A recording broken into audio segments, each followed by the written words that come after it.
వాస్తవానికి గత ఎమ్మెల్యే గారు టీఆర్ఎస్ ఉండే వారిని నమ్మి ఓట్లు వేయడం జరిగింది.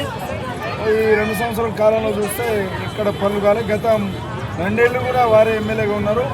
వారిని మేము 2 సార్లు పోయి 3వ సారి కూడా చూసినాం.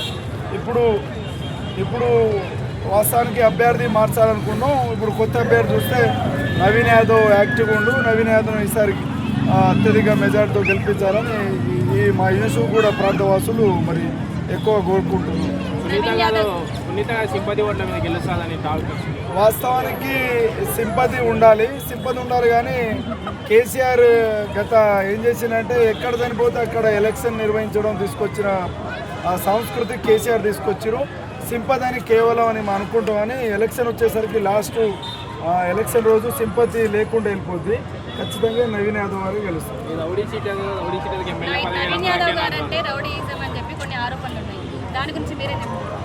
ఇప్పుడు మనుషులంతా చూడడానికి రౌడీ షీటర్ ఏదో గుండె అయింది అనుకుంటారు. వాస్తవానికి ఆయన 2014 నుంచి చూస్తూ ఉన్నాం.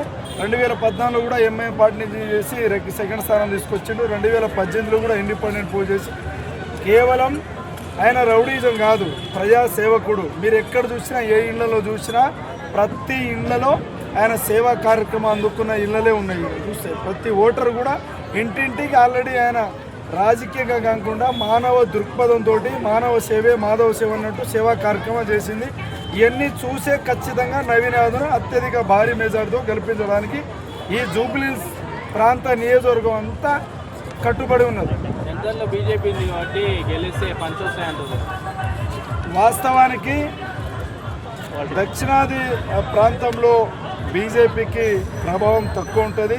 ఉత్తరాది భారతదేశంలో బీజేపీకి ఎక్కువ ఉంటుంది. కానీ ఇక్కడ జూబ్లీహిల్స్ ప్రాంతానికి కేవలం పార్లమెంట్ ఎలక్షన్కే పరిమితమైంది. కానీ ఈ అసెంబ్లీ ఎన్నికలకు మన బీజేపీ పార్టీకి అంత ప్రియారిటీ ఉన్నదని మేము కోరుకుంటున్నాం.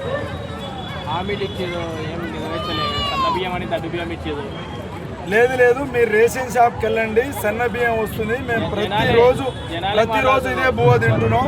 దాంతోపాటు కొత్తగా రేషన్స్ కార్డు వచ్చినాయి. సిటీ బస్సులో మహిళలంతా బస్సులో ఉచిత ప్రయాణం చేస్తూ ఉన్నారు.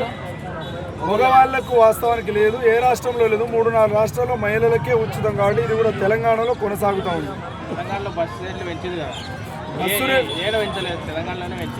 వాస్తవానికి గత ప్రభుత్వం మనకు ఏది అప్పులతోటి గత ప్రభుత్వం భారం వస్తే వచ్చి ఈ ప్రభుత్వం అటు ఉద్యోగులకు జీతంతో పాటు సంక్షేమ పథకాలకు లెవెల్ చేసుకుంటా ప్రభుత్వం రాష్ట్ర ప్రభుత్వం అటు లెవెల్ చేసుకుంటా ప్రభుత్వం నడిపిస్తుంది.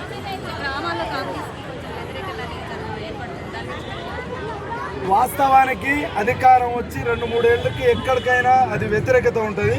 వ్యతిరేకత మన